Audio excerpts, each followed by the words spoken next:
محرم میں ہم کون سے ایسے کام کر رہے ہیں جس سے ہم اللہ کے غضب کے مستحق ٹھہر رہے ہیں؟ یہ چند باتیں ہیں جس پر انشاءاللہ آج میں بات کروں گا۔ اللہ تعالی ہم سب کو عمل کی توفیق عطا فرمائے اور حق کہنے کی توفیق عطا فرمائے۔ دیکھو ایک بات خوب اچھی طرح سمجھ لو، اسلام 1400 سال پہلے مکمل ہو چکا ہے۔ کسی واقعے کی وجہ سے اسلام کو تبدیل نہیں کیا جاتا،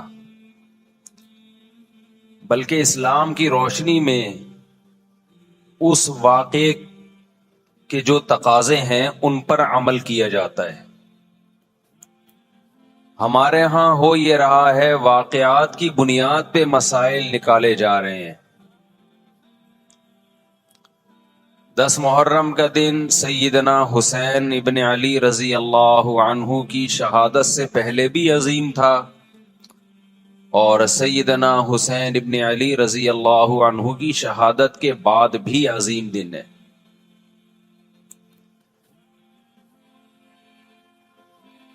آج آپ نے ایک نعرہ بہت سنا ہوگا کہ جی اسلام میں فرقہ واریت نہیں ہے، ہم کسی فرقے سے نہیں ہیں۔ میں بار بار کہتا ہوں کہ یہ بڑا خوشنما نعرہ ہے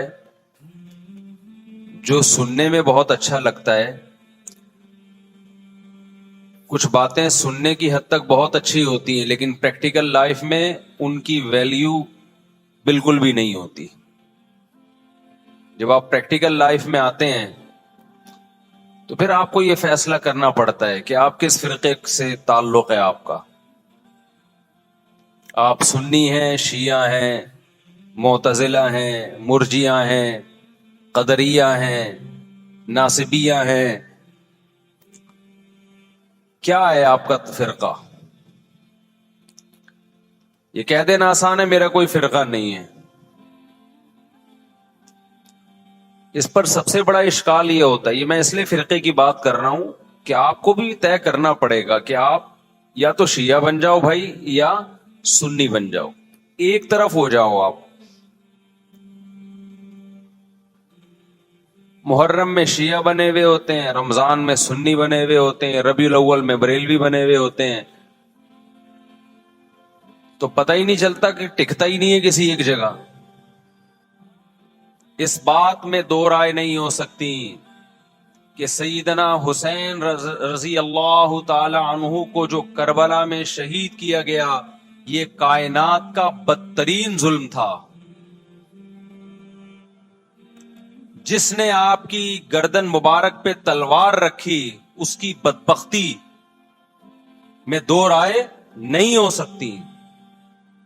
بہت ہی کوئی شقی اور بدبخت جو نواسہ رسول صلی اللہ علیہ وسلم کے قتل کی طرف بڑھا، بہت ہی کوئی بدبخت اور بدنصیب جو کوفہ کے گورنر ابن زیاد کے کہنے پر نواسہ رسول سے لڑنے کے لیے نکلا،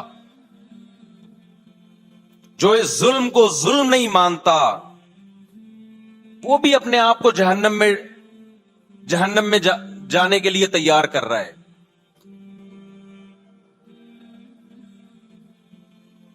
پھر کربلا میں ایک بڑا ظلم یہ ہوا کہ صرف سیدنا حسین ابن علی کو شہید نہیں کیا گیا، آپ کے ساتھ جتنے مرد تھے سب کو شہید کر دیا گیا۔ لیکن ہمیں پیغمبر صلی اللہ علیہ وسلم اور صحابہ کی سیرت میں کیا ملتا ہے؟ میں ایک آیت سے آپ کو سمجھاتا ہوں۔ مشرکین مکہ حضرت ابراہیم علیہ السلام کے نسب میں ہونے پر اور آپ سے محبت پہ بڑا فخر کیا کرتے تھے کہ ہم ابراہیم کی اولاد میں ہیں، ہم ابراہیم کے دین پہ ہیں۔ اللہ نے کیا فرمایا رسول اللہ صلی اللہ علیہ وسلم سے کہ ان اول الناس بابراہیم للذین اتبعوہ، اے نبی آپ ان سے کہہ دیجئے ابراہیم سے محبت کے خالی پیلی کے دعوے مقبول نہیں ہیں۔ ابراہیم کے زیادہ حقدار وہ ہیں جو ابراہیم علیہ السلام کی اتباع کرتے ہیں، اور یہ پیغمبر اور صحابہ یہ ابراہیم علیہ السلام کے دین کو فالو کرتے ہیں اور تم ابراہیم کے دین کو فالو نہیں کر رہے، ان سے محبت کے دعوے دار ہو، تو خالی محبت کے دعوے داری اللہ کے ہاں مقبول نہیں ہے. اللہ کے ہاں وہ محبت کی دعوے مقبول ہیں جس میں آپ محبوب کو فالو کر رہے ہوں. سیدنا حسین ابن علی رضی اللہ تعالی عنہ جو جنت کے جوانوں کے سردار ہیں، آپ سے محبت کا دعویٰ اس وقت مقبول ہوگا جب آپ سیدنا حسین کی سیرت کو فالو کریں گے. رونا پیٹنا ماتم کرنا یہ سیدنا حسین اور اہل بیت کی سیرت نہیں ہے.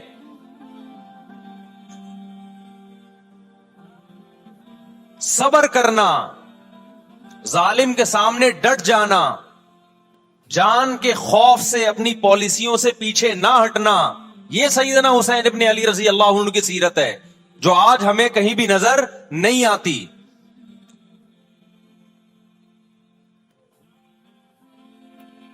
تو ہم نے بھائی دیکھنا ہے صحابہ کا طرز عمل کیا تھا. آپ بتاؤ صحابہ کو سیدنا حسین سے محبت تھی یا نہیں تھی؟ کیا غم کا پہاڑ ٹوٹا ہوگا جب اطلاع ملی ہوگی کہ سیدنا حسین ابن علی اور آپ کے اصحاب اور اہل بیت کو سب کو کربلا میں شہید کر دیا گیا ہے. کیا قیامت گزری ہوگی. کوفہ سے ایک شخص آیا نا عبداللہ بن عمر سے پوچھنے لگا جو مارنے پر دم کا مسئلہ. انہوں نے فرمایا تم نے پیغمبر کے نواسے کو قتل کر دیا اور مسئلہ یہ پوچھ رہے ہو کہ جو مارنے پر دم آئے گا کہ نہیں آئے گا. ایک طرف تم نے پیغمبر کے نواسے کو قتل کر دیا کربلا میں اور اب ہم سے آ کے مسئلہ پوچھتے ہو جو مارنا جائز ہے یا نہیں ہے. صحابہ کے ہاں یہ غم کم غم نہیں تھا. دیکھو حضرت معاویہ رضی اللہ تعالی عنہ کے ہاتھ پہ بھی حضرت حسین نے بیعت نہیں کی لیکن بغاوت بھی نہیں کی. کیوں؟ بغاوت سے فتنے کا اندیشہ تھا.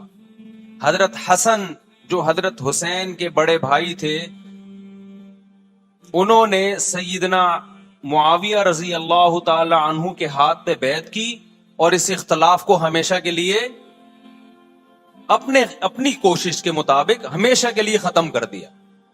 ختم ہوا نہیں ہوا ایک الگ بحث ہے، لیکن حضرت حسن کا مقصد کیا تھا کہ مسلمانوں کی دو جماعتوں کو میں آپس میں لڑتا ہوا نہیں دیکھ سکتا. لوگوں نے کہا آپ خلافت کے حقدار ہیں، آپ نے فرمایا میں دستبردار ہوتا ہوں سیدنا معاویہ کے حق میں. حضرت حسن بیعت ہو گئے حضرت معاویہ سے اور یہ اختلاف کو کیا کر دیا؟ ختم. حضرت حسین بیعت نہیں ہوئے لیکن حضرت حسین نے بغاوت بھی نہیں کی. ہر ایک کی اپنی رائے تھی. حضرت حسن کی اپنی رائے تھی. ان کا خیال تھا کہ بیعت ہونا مسلمانوں کے لیے زیادہ مفید ہے. ایک پاورفل حکومت ہوگی، ایک طاقتور ریاست ہوگی، ورنہ لڑتے رہیں گے آپس میں. حضرت حسین کا موقف یہ تھا کہ میں بغاوت تو نہیں کروں گا لیکن بیعت بھی نہیں ہوں گا، کیونکہ اگر بیعت ہو گیا تو اس سے جو خلفائے راشدین کے دور میں جو خلیفہ کی سلیکشن کا طریقہ تھا وہ طریقہ ختم ہو جائے گا. تو میں اگر اس طریقے کو نہیں لا سکتا تو اس کے خلاف کو پروموٹ بھی نہ کروں. میں یہ بھی ایک رائے تھی. میں سمجھا پا رہا ہوں اپنی بات؟ بھائی رائے کا اختلاف ہوتا ہے نا. نبی صلی اللہ علیہ وسلم نے فرمایا اذا اجتہد المجتہد فإن اصاب فلہ اجران وإن اخطأ فلہ اجر واحد. جب کوئی مجتہد اللہ کی رضا کو سامنے رکھ کے اجتہاد کرتا ہے، صحیح اور غلط کا فیصلہ کرنے بیٹھتا ہے، رائے یعنی اس کا مقصد اللہ کی رضا ہو، تو اگر وہ درست نتیجے پہ پہنچے تو 2 ثواب، غلط نتیجے پہ پہنچے تو بھی 1 نیکی اس کو ملتی ہے، اس لیے کہ اس کے بس میں جو خیر خواہی کا کے لیے جو تھا وہ اس نے کر دیا. رائے کا اختلاف ہوتا ہے. تو حضرت حسن رضی اللہ تعالیٰ عنہ بیعت ہوئے حضرت معاویہ کے ہاتھ پہ. سیدنا حسین نہ بیعت ہوئے اور نہ آپ نے بغاوت کی، خاموشی اختیار کی. حضرت معاویہ رضی اللہ تعالی عنہ نے سیدنا حسین کو تلوار کی زور سے بیعت پر مجبور نہیں کیا بلکہ نواسہ رسول کا خیال کیا اور وصیت بھی کی لوگوں کو. لیکن جب حضرت معاویہ کے بعد یزید جانشین ہوا، اس کی سب سے بڑی غلطی یہ تھی کہ اس نے نواسہ رسول صلی اللہ علیہ وسلم اور آپ کے ساتھ جو چند اہل بیت اور چند صحابہ تھے، اس وقت بھی حضرت حسین نیوٹرل تھے. نہ حضرت حسین نے بغاوت کا ارادہ کیا اور نہ بیعت کرنے کا ارادہ کیا. یزید ابن معاویہ کو چاہیے تھا کہ سیدنا حسین رضی اللہ عنہ کو اپنے حال پہ چھوڑ دیتا، اپنے والد کی طرح.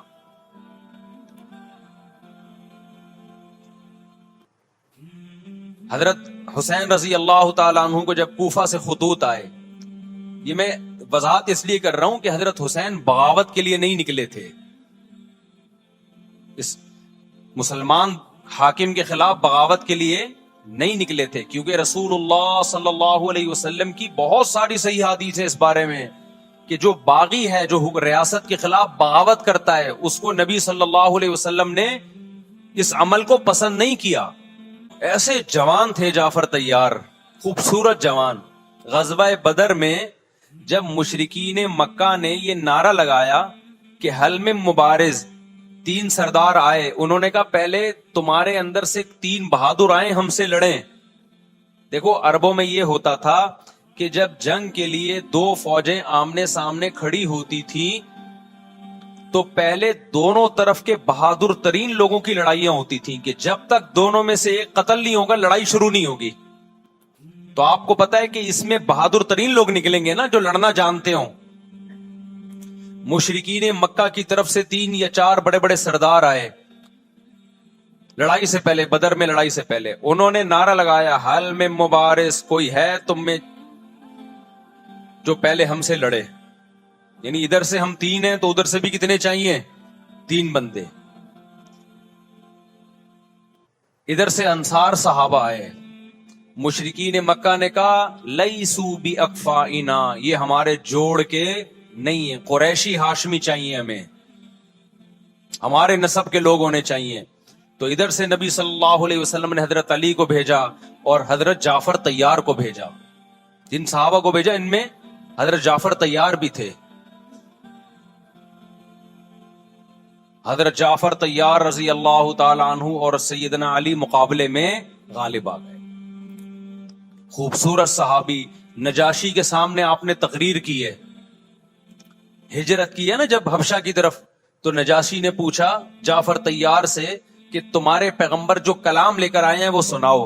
حضرت جعفر طیار رضی اللہ تعالی عنہ نے سورہ مریم پڑھنا شروع کر دی. کاف ہا یا عین صاد ذکر رحمت ربک عبدہ زکریا اذ نادى ربه نداء خفیا قال رب انی وهن العظم منی واشتعل الرأس شیبا ولم اکن بدعائک رب شقیا وانی خفت الموالی من ورائي وكانت امرأتی عاقرا فهب لي من لدنک ولیا. ایسی حضرت مریم اور عیسیٰ ابن مریم کی سیرت کو سورہ مریم میں بیان کیا حضرت جعفر طیار نے کہ نجاشی روتے روتے اس کی داڑھی تر، اور جتنے پادری بیٹھے تھے سب کی داڑیاں تر ہو گئی روتے روتے. تو یہ تقریر جو نجاشی کے اسلام کا سبب بنے، بادشاہ کو مسلمان کرنے والے کون تھے؟ حضرت جعفر طیار. اور آپ کے چھوٹے چھوٹے بچے، 4 جوان بیویاں ہوں، چھوٹے چھوٹے بچے ہوں، اور ایسے میں میدان جنگ میں لڑتے ہوئے شہید ہو جائیں تو پیغمبر اور صحابہ پہ کیا قیامت ٹوٹی ہوگی. لیکن ہمارے نبی صلی اللہ علیہ وسلم کی آنکھوں سے کیا تھے؟ صرف آنسو موتی کی طرح ٹپک رہے تھے. اور آپ صحابہ کو اطلاع دے رہے تھے کہ جعفر طیار شہید ہو گئے اور جاؤ ان کے گھر والوں کو بتا کے آ جاؤ. کتنی بڑی قربانی ہے یا نہیں ہے؟ جب خبر دینے والا آپ کی ازواج کو بتا کے آیا کہ جعفر طیار شہید ہو گئے تو آپ کے گھروں سے خواتین کے رونے کی آوازیں آئیں. آپ صلی اللہ علیہ وسلم نے فرمایا ان سے بولو کہ اپنی آواز کو پست کرو. پھر چیخو پکار کی آواز آئی تو آپ نے فرمایا کہ اگر دوبارہ چیخو پکار کی آواز آئے تو ان کے منہ پہ خاک پھینک دو. وہ شہید کی بیوہ تھیں, اور شہید بھی کتنے مقدس, ان کو بھی نبی صلی اللہ علیہ وسلم نے نوحہ کرنے کی اجازت نہیں دی. اس دن جس دن غم پہنچا ہے اس دن بھی چیخو پکار کی اجازت نہیں دی ہے. تو آپ بتاؤ اگلے سال اس تاریخ کو چیخو پکار کی کیسے اجازت مل جاتی؟ نہیں آئی میرا خیال ہے بات سمجھ میں. جب غم پہنچا ہے اس وقت چیخنے چلانے کی اجازت نہیں ہے. چھوٹے چھوٹے یتیم بچے, حضرت جعفر طیار کے چھوٹے چھوٹے یتیم بچے, کتنا غم ہوتا ہے جب چھوٹے چھوٹے بچے ان کا باپ دنیا سے چلا جائے, کتنا ترس آتا ہے ان کے اوپر. تو ہمارے نبی کو بھی ان یتیم بچوں پہ بھی ترس آیا, ان بیواؤں پہ بھی ترس آیا, لیکن نہ نبی صلی اللہ علیہ وسلم چیخو پکار کر کے خود روئے اور نہ آپ نے ان کی ازواج کو رونے کی اجازت دی ہے. سمجھ میں نہیں آ رہی میرا خیال ہے بات. میرا مقصد شیعوں پہ طنز کرنا نہیں ہے, ان کا جو مذہب ہے ان کو اس پہ چلنے دو. میرا مقصد ہے آپ اپنی پوزیشن واضح کرو کہ آپ ادھر ہو یا ادھر ہو. کسی کو تنگ مت کرو, نہ کسی پہ فتوے لگاؤ کفر اسلام کے, نہ کسی کو جہنمی قرار دو. اپنی پوزیشن آپ فیصلہ کرو کہ آپ اگر ادھر جانا تو پورے ادھر چلے جاؤ. پھر یہ آدھا تیتر آدھا بٹیر والا معاملہ مت کرو. وہ ان کا مذہب ہے بھائی, ان کے علماء ان کو بتاتے ہیں کہ محرم میں کالے کپڑے پہننے ہیں, محرم میں ماتم کرنا ہے, محرم میں کو منحوس سمجھنا ہے, اس میں شادی بیاہ نہیں کرنا. ان کے علماء ان کو بتاتے ہیں, ان کو چلنے دو اس پر. دنیا میں بہت سے فرقے ہیں, بہت سے مذہب ہیں, ہم کسی کو نہ ختم کر سکتے ہیں نہ کسی کے خلاف نفرت پیدا کر سکتے ہیں. اس سے کوئی چیز حاصل نہیں ہوگی. کسی سے نفرت کرنے کی ضرورت نہیں, کسی پہ فتوے لگانے کی ضرورت نہیں, لیکن آپ کو اپنی پوزیشن واضح کرنی پڑے گی کہ میں کہاں کھڑا ہوا ہوں. اگر آپ سنی ہو تو پھر اہل سنت والجماعت صحابہ تابعین کو فالو کرتے ہیں, حدیث کو فالو کرتے ہیں, اور حدیث میں ہمیں ماتم کرنا, نوحہ کرنا, گریبان چاک کرنا اس کی پرمیشن نہیں ہے, بلکہ اس سے روکا گیا ہے, اس عمل کو حرام اور ناجائز قرار دیا گیا ہے.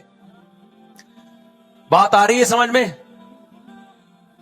باقی جو شیعہ حضرات کرتے ہیں, ہمارے دوست ہیں شیعہ, میں مذاق میں نہیں کہہ رہا, ملتے ہیں ہم سے, میں کبھی ان سے مذہب کے ٹاپک پہ بات نہیں کرتا, نہ ان کو کبھی چھیڑتا ہوں کہ آپ یہ کیوں کر رہے ہو, یہ کیوں نہیں کر رہے. بھائی اس کا مذہب ہے, وہ اس کا فرقہ ہے, جو کرنے دو اس کو, ہم نہیں کرتے, کیونکہ ہم اہل سنت والجماعت میں. سمجھ میں آ رہی ہے بات کہ نہیں آ رہی؟ پھر ربیع الاول کا مہینہ آئے گا, اس میں بھی آپ اپنی پوزیشن واضح کرو کہ آپ ادھر ہو یا ادھر ہو. دو فرقے ہیں, دیوبندی بریلوی. میں نہیں کہہ رہا کہ کون جنتی کون جہنمی, لیکن بر صغیر میں جن کو دیوبندی کہا جاتا ہے وہ نظر و نیاز تیجے 40 میں کے قائل بولو نہیں ہے. ان کی کتابوں میں لکھا ہوا ہے, وہ اس کے قائل نہیں. اگر کوئی بزرگ ان میں قائل گزرا بھی ہے تو وہ اس کا ذاتی تفرد ہے, اس کو علماء نے فالو نہیں کیا, اس کو ان کی اجتہادی غلطی قرار دیا ہے. ربیع الاول میں جلوس نکالنا یا مزار بنانا یا مزاروں پہ جانا اس نیت سے کہ وہاں جا کے ہم کوئی قوالی پڑھیں گے یا کچھ بھی, ہمارے ہاں قبرستان جانا صرف اس لیے ہے کہ آخرت کی یاد تازہ ہو, بس. اس کے علاوہ اور کوئی کانسیپٹ نہیں ہے. ہمارے ہاں قبر ایک بالش سے زیادہ اونچی بنانا جائز بولو نا نہیں ہے. قبر پکی کرنا جائز نہیں ہے. تیجے 40 میں کرنا جائز بولو نہیں. آج ایک صاحب آئے, کہنے لگے میری ساس کا 40واں ہے, فجر میں کہنے لگے مجھے, کہہ رہے میں نہیں گیا تو بڑا مسئلہ ہو جائے گا. میں نے کہا بھائی ایک فیصلہ کرو, گرین چینل یا وائٹ چینل, ایک طرف ہو جاؤ بھائی, کیونکہ وائٹ چینل میں یہ جائز نہیں ہے, نہ 40واں ہے نہ تیجا ہے. اب لوگ مذاق اڑاتے ہیں, مر گیا مردود نہ فاتحہ نہ درود. بھائی کچھ بھی کہتے رہو تو پھر پورے ادھر کو ہو جاؤ, یا تو پورے وائٹ ہو جاؤ یا پورے کیا ہو جاؤ, پورے گرین ہو جاؤ. پھر تیجا بھی کرو, 40واں بھی کرو, برسی بھی کرو. اور پھر اس کے بعد جھنڈے بھی لگاؤ ہرے رنگ کے. میں نہیں کہہ رہا دیوبندی صحیح ہے یا بریلوی صحیح ہے. دیکھو میں یہ بحث نہیں کر رہا, میری بات کو غلط نہ لے کے جانا. میں کہہ رہا ہوں آپ اپنی پوزیشن واضح کرو. صحیح غلط تو اگلا مرحلہ ہے. آپ کیا ہو, آپ کو تو یہی نہیں پتا چل رہا. آپ ربیع الاول میں ہرے جھنڈے لے کے گھوم رہے ہو, رمضان میں آپ وائٹ چینل بنے ہوئے ہو, محرم میں آپ بلیک چینل بنے ہوئے ہو, تو پتہ ہی نہیں چل رہا تو ہے کیا بھائی. جب 73 فرقوں میں ایک جنتی ہے تو ایک کو فالو کرو نا جس کو جنتی سمجھتے ہو. اگر آپ سمجھتے ہو کہ بلیک چینل یا شیعہ فرقہ جنتی ہے تو پورے شیعہ ہو جاؤ بھائی. اگر آپ سمجھتے ہو بریلوی فرقہ جنتی ہے تو پورے بریلوی ہو جاؤ. تو جس کو سمجھتے ہو وہ بن جاؤ, لیکن پورے بنو, ادھورے مت بنو, آدھا آدھا نہ لو. بات سمجھ میں آ رہی ہے؟ میں پھر بتا رہا ہوں, نہ میں کسی کو جنتی کہہ رہا ہوں نہ جہنمی. میں یہ نہیں کہہ رہا دیوبندی جنت میں جائیں گے یا بریلوی جائیں گے یا شیعہ جائیں گے, یہ تو اللہ فیصلہ کرے گا. ہم تو وہ کریں گے جو ہماری کھوپڑی میں آ رہا ہے. ہماری کھوپڑی میں یہ آ رہا ہے کہ جس کو بھی کرو تو ایک کو کرو پورا, تاکہ ایک طرف ہو جاؤ. آدھے تیتر آدھے بٹیر مت بنو آپ, اور دوسرے کو چھیڑو بھی نہیں. چھیڑنے کی بھی ضرورت نہیں ہے. کوئی جو کر رہا ہے کہ بھائی اس کا مذہب ہے. دیکھو ہندو مندر میں جاتا ہے نا, ہماری رائے کے مطابق صحیح کر رہا ہے, غلط کر رہا ہے, غلط کر رہا ہے, لیکن ہم چھیڑتے ہیں کیا؟ اسلام نے اجازت دی اس کو چھیڑنے کی کہ ہندو جا رہا ہے اس کو پکڑ کے لا کیوں جا رہا ہے بھائی؟ اسلام بولا ہے بھائی لکم دینکم ولی دین, تمہارے لیے تمہارا دین, ہمارے لیے ہمارا دین. لا اکراہ فی الدین, دین میں زبردستی نہیں ہے. جو کر رہا ہے اس کو کرنے دو. تبھی اسلامی تاریخ میں کوئی ایک مندر بھی ہمارے علم میں نہیں ہے کہ اس میں ہندوؤں پہ پابندی لگی ہو کہ مندر نہیں جا سکتے. جب تک اسلامی حکومتیں رہی ہیں, ہندوستان میں 1000 سال مسلمانوں نے حکومت کی ہے. اگر ہندوؤں کو مندر جانے سے روک دیتے تو آج یہ مندر ختم ہوتے. اسلامی حکومت جب ختم ہوئی ہے تو بھی مندر, لاکھوں کی تعداد میں مندر تھے. اسلام مسجد جانے کا حکم دیتا ہے یا چرچ جانے کا؟ بولو. مسجد.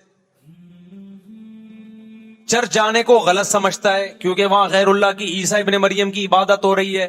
لیکن کیا اسلام آپ کو پرمیشن دیتا ہے کہ کوئی عیسائی چرچ جا رہا ہو تو آپ اس کو روکو کہ تو یوں آ رہا ہے بے, مسجد میں آ؟ اجازت دیتا ہے؟ یا اسلام یہ کہتا ہے کہ اس سے بدتمیزی شروع کر دو آپ؟ بولو کیا ہو گیا؟ آپ کو سبق یاد کرا رہا ہوں میں, بدتمیزی شروع کر دو. یا اسلام یہ اجازت دیتا ہے کہ اس سے اچھا سلوک نہ کرو؟ قطعاً اجازت نہیں, بلکہ قرآن تو کہہ رہے ہیں ان اللہ یحب المقسطین, جو غیر مسلم تم سے لڑ نہیں رہے میدان جنگ میں, ان سے تمہیں اچھا سلوک کرنا پڑے گا, کیونکہ اللہ اچھا سلوک کرنے والوں کو پسند کرتا ہے. صحابہ کرام غیر مسلموں کو بھی ہدیے دیا کرتے تھے, نبی صلی اللہ علیہ وسلم نے یہودیوں کو بھی ہدیے دیے. تو جو مذہب اسلام کی طرف منسوب نہیں ہے, جب ہمیں ان سے اچھے سلوک کا حکم ہے, تو جو مذہب اسلام کی طرف منسوب ہیں, قطع نظر اس سے کہ وہ اس دعوے میں سچے ہیں یا جھوٹے, یہ تو بحث ایک الگ ہے, لیکن نسبت کس کی طرف کر رہے ہیں؟ اسلام کی طرف. تو ہمیں ان سے بدتمیزی بدسلوکی کی کہاں سے اجازت ہوگی؟ تو میں نہیں کہہ رہا کہ آپ شیعہ بریلویوں سے دشمنی کرنا شروع کر دو, ان کی دعوتیں اٹینڈ نہ کرو, ان سے کاروبار چھوڑ دو, یا ان کو جا جا کے تنگ کرو, کیوں سبیل لگا کے بیٹھے ہو, کیوں ماتم کر رہے ہو. یہ کام مت کرو آپ. ہمارا ملک اس فرقواریت کا متحمل نہیں ہے, سے فساد پھیلتا ہے. لیکن اپنی پوزیشن آپ واضح کرو. ایک لکیر ہے آپ کھینچ دو. اگر کوئی شخص آپ کے سامنے صحابہ کو برا بلا کہتا ہے, آپ بولو بھائی یہ میری باؤنڈری کیا ہو رہی ہے, کراس. میرے سامنے آپ کو ان بزرگوں کے خلاف بولنے کی اجازت نہیں ہے جن سے مجھے عقیدت ہے. اگر یہ کام آپ نے کیا تو ہماری اور آپ کی راہیں الگ الگ. آپ کا جو مذہب ہے بھائی, آپ بند کمرے میں, آپ کے امام بارگاہ میں, آپ کے مسجدوں میں, یا جہاں بھی ہے وہ آپ کا نجی معاملہ ہے. ہمارے سامنے آپ نے کوئی ایسی بات نہیں کرنی جو ہمارے عقیدے کے خلاف. تو آپس میں دوستی رہے گی. اب دیکھو عیسائی آپ سے ملتا ہے, آپ گپ شپ کرتے ہو, کھانا کھاتے ہو, لیکن عیسائی بار بار بولے میں آپ کے نبی کو نہیں مانتا, میں آپ کا نبی. آپ بولے گا بھائی تو نہیں مانتا تو ہم نے کب کہا کہ مان تو, لیکن میرے سامنے بار بار کیوں کہہ رہے کہ میں تیرے نبی کو نہیں مانتا؟ یہاں سے آپ کی اس کی دوستی کیا ہو جائے گی پھر؟ ختم. تو غیر مسلموں کے بھی دو قسمیں, کسی بھی مسلک کے لوگوں سے ملو, کسی بھی فرقے کے لوگوں سے ملو, کوئی جھگڑا نہیں, کوئی بحث نہیں. ایک دوسرے کو کھانا بھی ہے، ایک دوسرے کو کھلانا بھی ہے، ایک دوسرے سے کھانا بھی ہے، ایک دوسرے کی دعوتوں میں بھی شرکت کرنی ہے. جہاں مذہب کا معاملہ آئے تو پھر آپ کسی سے بحث نہ خود کرو نہ کسی کو کرنے کی اجازت دو. اگر کوئی کچھ سیکھنا چاہتا ہے تو آپ بولو بھائی علماء کے پاس آ جاؤ، آپ کو کوئی اشکال ہے تو ہم وہاں آپ کا اشکال حل کر دیں گے. اس سے آگے بڑھنے کی کوشش بولو مت کرو، اس سے ملک میں امن ہوگا. باقی فرقے ہمیشہ سے ہیں بھائی، آج کوئی نئے تھوڑی ہیں، اور یہ ہمارا کام تھوڑی ہے فرقے ختم کرنا. تو حضرت حسین رضی اللہ تعالیٰ عنہ کو کوفہ سے خطوط آئے کہ یہاں سارے کے سارے لوگ آپ کے ہاتھ پہ بیعت کرنے کے لیے تیار ہیں. ظاہر ہے جب کسی علاقے کے لوگ دارالخلافہ ہو اور سب بیعت ہونے کے لیے تیار ہوں تو پھر آپ کا جانا یہ بغاوت کا عمل نہیں کہلاتا. حضرت حسین رضی اللہ تعالی عنہ اہل بیت کے ساتھ نکلے. کربلا میں جب پہنچے، مشہور واقعہ آپ 20 دفعہ سن چکے ہیں، وہاں جا کے آپ کو اطلاع ہوئی کہ وہ خبر غلط تھی، اور عبید اللہ بن زیاد نے ایک پورا لشکر بھیجا سیدنا حسین رضی اللہ تعالی عنہ کو مجبور کرنے کے لیے کہ میرے ہاتھ پہ آپ زبردستی بیعت ہو جائیں. حضرت حسین رضی اللہ تعالی عنہ نے مطالبے رکھے کہ یا تو مجھے واپس جانے دیے جائے، اور اگر بیعت کرنا ہی ہے تو میں دمشق میں امیر کے ہاتھ پہ جا کے بیعت کروں گا. بہت معقول مطالبے تھے یہ. میرا مقصد ابھی کربلا کا واقعہ بیان کرنا نہیں ہے، اس پہ بہت کچھ کہا جا چکا ہے، خود میرا بھی بیان اس پہ تفصیل سے ہو چکا ہے. اس کے بعد بھی سیدنا حسین رضی اللہ تعالی عنہ کو مجبور کرنا کہ عبید اللہ بن زیاد جو بدبخت انسان، جو قاتل تھا اہل بیت کا، اسی کے ہاتھ پہ لازمی بیعت ہو، جبکہ وہ امیر بھی نہیں ہے، وہ گورنر ہے ایک علاقے کا. تو نواسہ رسول کا خیال نہ کرنا یہ بدترین ظلم تھا جو اس وقت حکومت سے ہوا ہے. حضرت حسین رضی اللہ تعالی عنہ، دیکھو نبی صلی اللہ، آج ہم دیکھتے ہیں کہ جو بڑا آدمی ہوتا ہے نا اس کی قربانیاں ہوتی ہیں، اس کی بڑی بڑی قربانیاں ہوتی ہیں. چھوٹے اپنے بڑوں کی قربانیوں کو کیش کراتے ہیں. آپ نے دیکھا ہوگا فلاں نے بڑی قربانیاں دی اور بچے موج کر رہے ہیں، دیکھا نا آپ نے. لیکن اللہ تعالیٰ نے رسول اللہ صلی اللہ علیہ وسلم کے نسب کو اس سے محفوظ کیا. ہمارے نبی کے 2 بیٹے حسن حسین، آپ کی نسل حضرت فاطمہ سے چلی ہے، دونوں شہید ہوئے ہیں. اس میں بہت بڑی حکمت تھی کہ پیغمبر صلی اللہ علیہ وسلم نے سب سے پہلے تربیت اپنے گھر والوں کی ہے. آج لوگ باہر فنٹر بنے ہوئے ہوتے ہیں، تبلیغیں کر رہے ہوتے ہیں، اپنے گھر کی ان کو پرواہ نہیں ہوتی. نبی صلی اللہ علیہ وسلم نے سب سے پہلے جو تربیت کی ہے کس کی ہے؟ حضرت حسن اور حسین کی ہے. تو جب کربلا میں آپ کو چاروں طرف سے گھیر لیا گیا اور آپ کو مجبور کیا گیا کہ آپ نے ابن زیاد کے ہاتھ پہ بیعت کرنا ہے، تو آپ نے اس ذلت کو گلے لگانے سے انکار کر دیا. آپ کو 100% یقین تھا کہ اتنے بڑے لشکر کے سامنے میں ٹھہر نہیں سکتا، اسباب کی دنیا میں فتح کی امید نہیں ہے. لیکن حضرت حسین رضی اللہ تعالی عنہ نے لڑنے کا فیصلہ کر کے اور شہادت کو قبول کرنے کا فیصلہ کر کے ابن زیاد اور اس زمانے کے حکمران جو اس قتل پہ راضی تھے، قیامت تک کے لیے ان پہ لعنت کے سلسلے کا دروازہ کھول دیا. بعض دفعہ اللہ بھی یہ چاہتے ہیں کہ بدبختوں کو ڈھیل ملے تاکہ ان کا جرم سنستدرجہم من حیث لا یعلمون. قرآن کہتے ہیں نا ہم ان کو ڈھیل دیں گے، ان کو برائی میں ہم آگے بڑھنے دیں گے، ایسے بڑھنے دیں گے کہ ان کو خود بھی پتہ نہیں چلے گا، تاکہ قیامت کے دن ان کا عذاب ان کو کئی گنا بڑھا کر دیا جائے. اب میرے بھائی ہمارے لیے کیا سبق ملتا ہے؟ جب یہ واقعہ ہوا عالم اسلام میں کوہرام مچ گیا.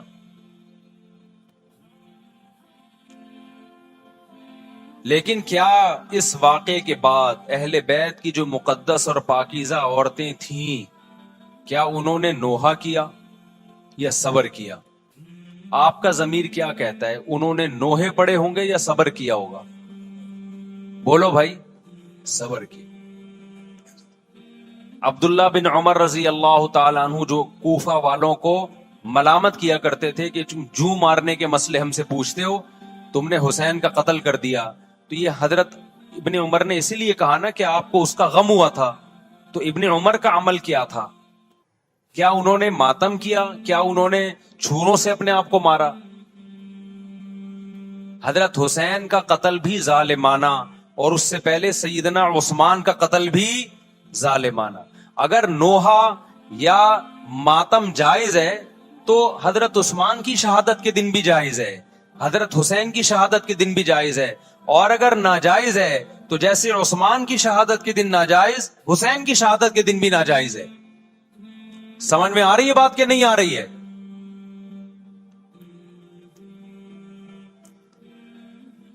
قرآن کیا کہتا ہے ایسے مواقع کے بارے میں؟ تلک امۃ قد خلت لہا ما کسبت ولکم ما کسبتم. قرآن جب بھی پرانی امتوں کے واقعات بتاتا ہے, قرآن کہتا ہے یہ ایک قوم تھی جو گزر گئی, انہوں نے جو کیا اس کا بدلہ ان کو ملے گا, تم جو کرو گے اس کا بدلہ تمہیں ملے گا.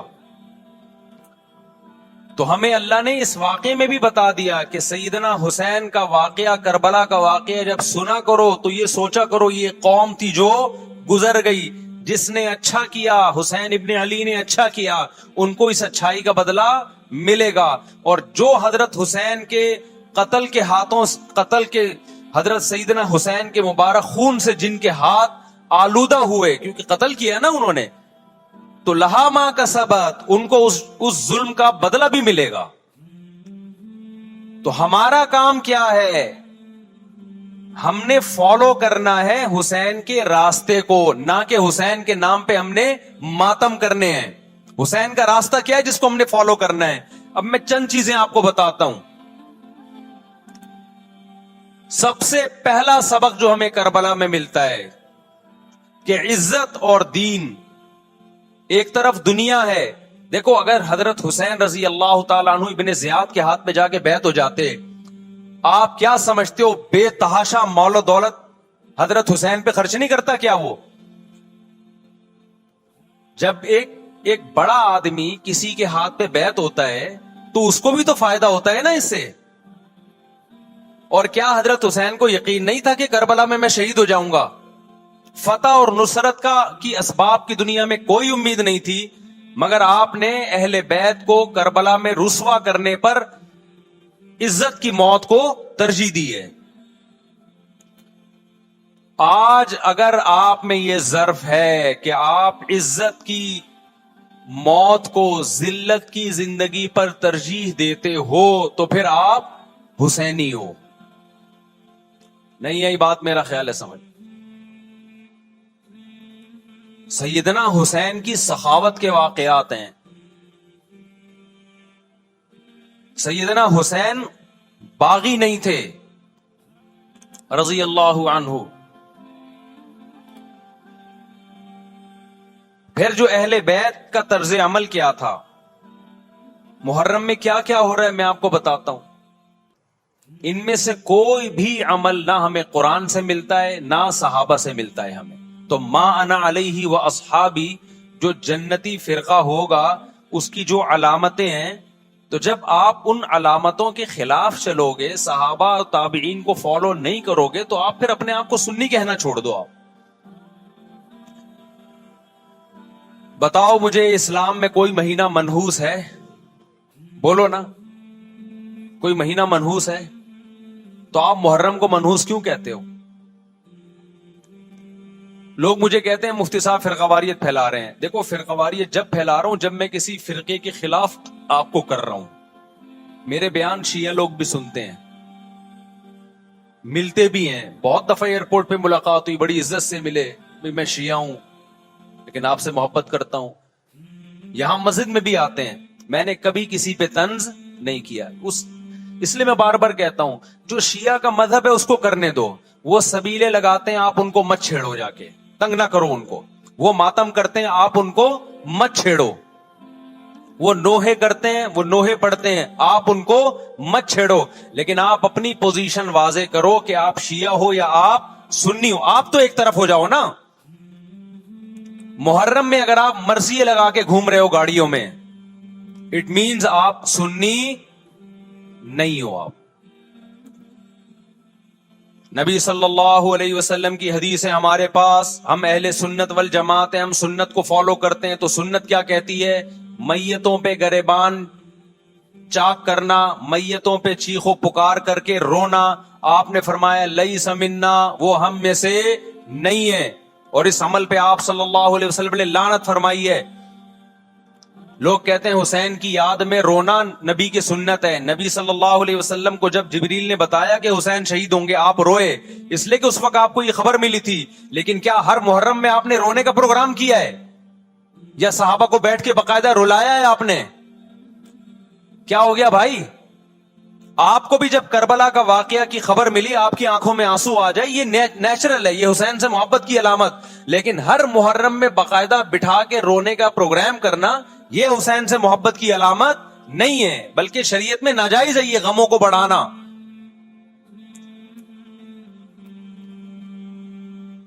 یہ کہاں سے جائز ہو گیا؟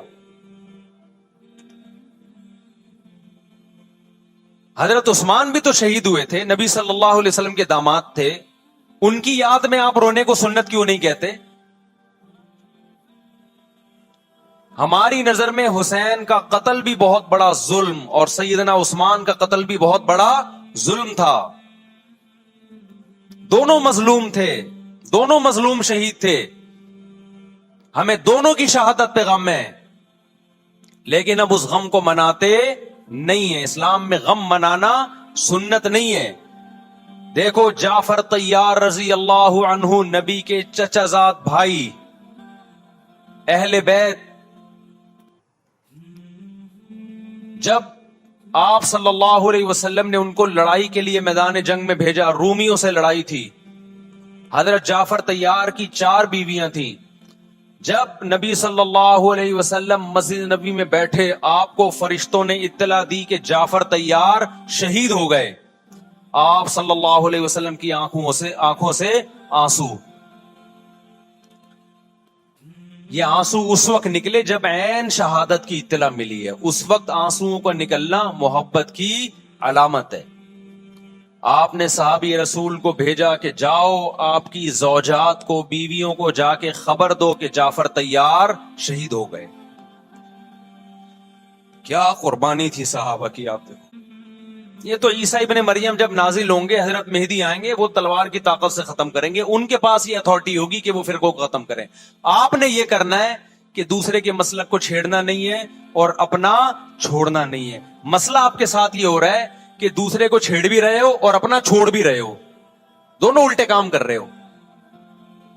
ایک طرف بحث کر رہے ہوتے تم ایسے, اور دوسری طرف وہی بنے ہوئے ہوتے تھوڑے دنوں میں جا کے. ہاں وہ بتا رہا ہوں. وہ نظر و نیاز والی نہیں, وہ سب کو پتا ہے. ہاں ایسی دعوت نہ ہو جس میں بدعت کی تائید ہو. تو آپ جو کر رہے ہو نا, وہ یہ کر رہے ہو دوسرے کو چھیڑ بھی رہے ہو, جس سے ملک میں بدامنی پھیل رہی ہے. تقریریں سنو, شیعہ ایسے, بریلوی ایسے, دیوبندی ایسے, اہل حدیث ایسے. تقریروں سے کیا پھیل رہی ہے؟ نفرتیں. اور پھر محرم میں آپ خود شیعہ بنے ہوئے ہوتے ہو, ربیع الاول میں آپ گرین چینل بنے ہوئے ہوتے ہو, اور رمضان میں آپ وائٹ چینل بنے ہوئے ہوتے ہو. سعودی عرب میں سارے وائٹ ہو جاتے ہیں جا کے. سعودی عرب جو بھی جاتا ہے سارا وائٹ چینل.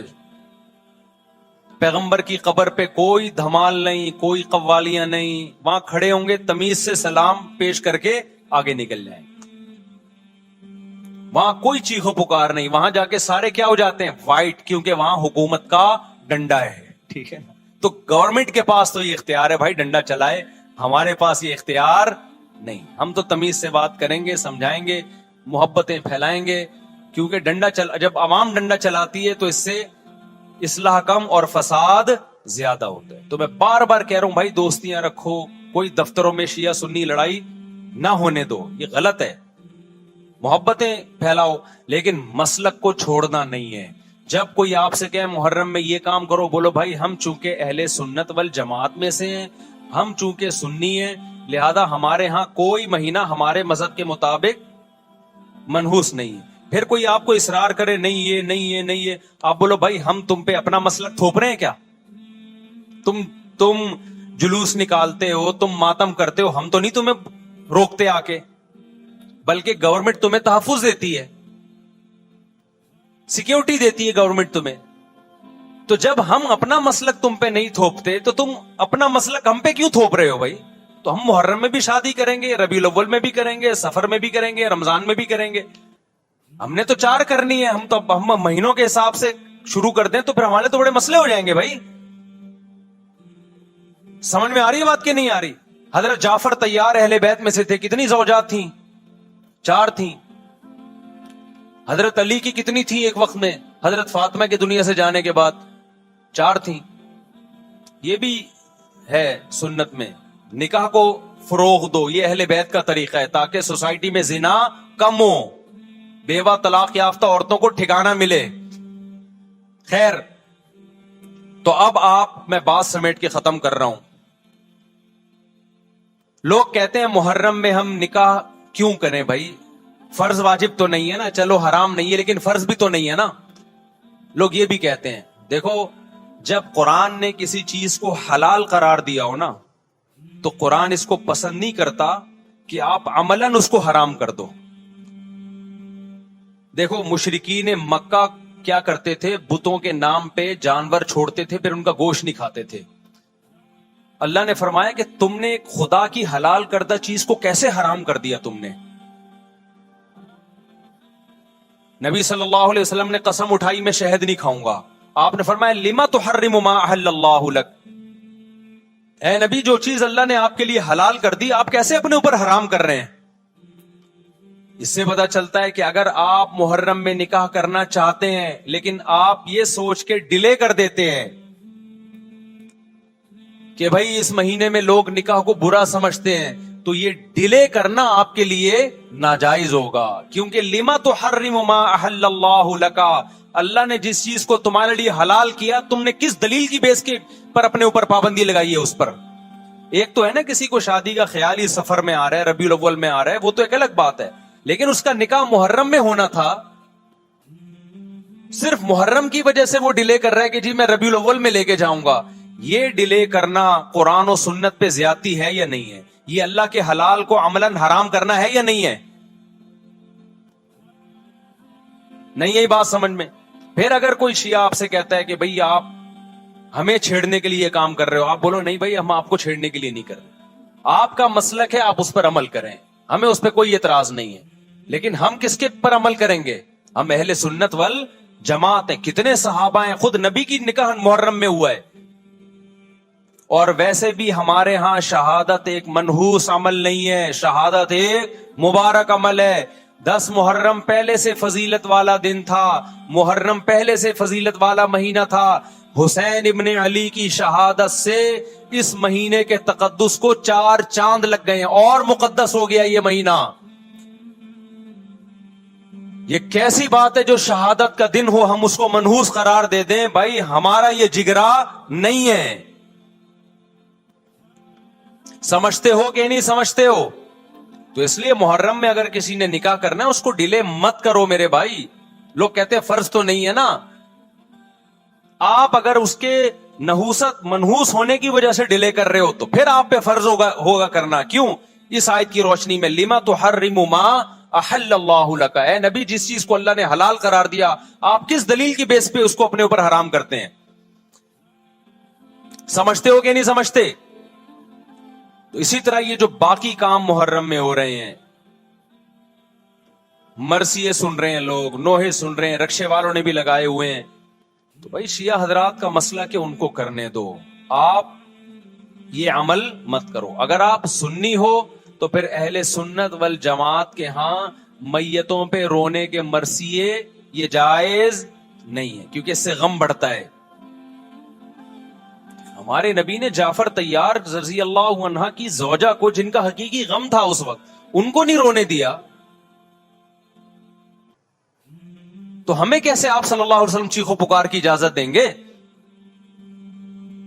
اسی طرح محرم میں سبیلیں لگانا، اس کی بھی کوئی دلیل نہیں ہے. سیدنا حسین ابن علی تو پیاس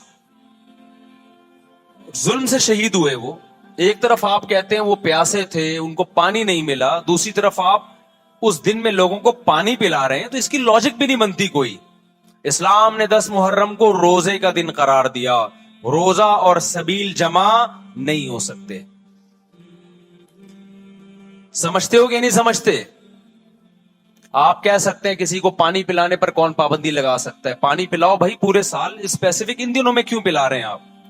تو جو شیعہ حضرات ہیں ان کا مسلک ہے, ان کو کرنے دیں. میں بار بار اس لیے کہہ رہا ہوں ایسا نہ ہو چھیڑ چھاڑ شروع کر دے جا کے. پہلے ہی ملک میں لڑائیاں بہت ہو رہی ہیں, دوبارہ ایک نئی جا کے بتا یہاں پہ سبیل لگی ہوئی ہے, جا کے ان کو چھیڑنا شروع کر دو. سبیل کیوں لگا؟ چھیڑنے کی اجازت نہیں ہے کسی کو. آپ نہ لگائیں نہ پیئیں. بولے بھائی ہمارے لیے محرم ایسا ہے جیسے صرف دوسرے مہینے ہوتے ہیں. 4 مہینے محترم ہے, محرم, رجب, ذی قعدہ, ذی الحجہ. تو جتنا ذی قعدہ ذی الحجہ ہے اتنا ہی محرم اور رجب ہے. تو جیسے ان مہینوں میں نارمل رہتے ہو ان میں بھی ہم نے ایسے ہی رہنا ہے.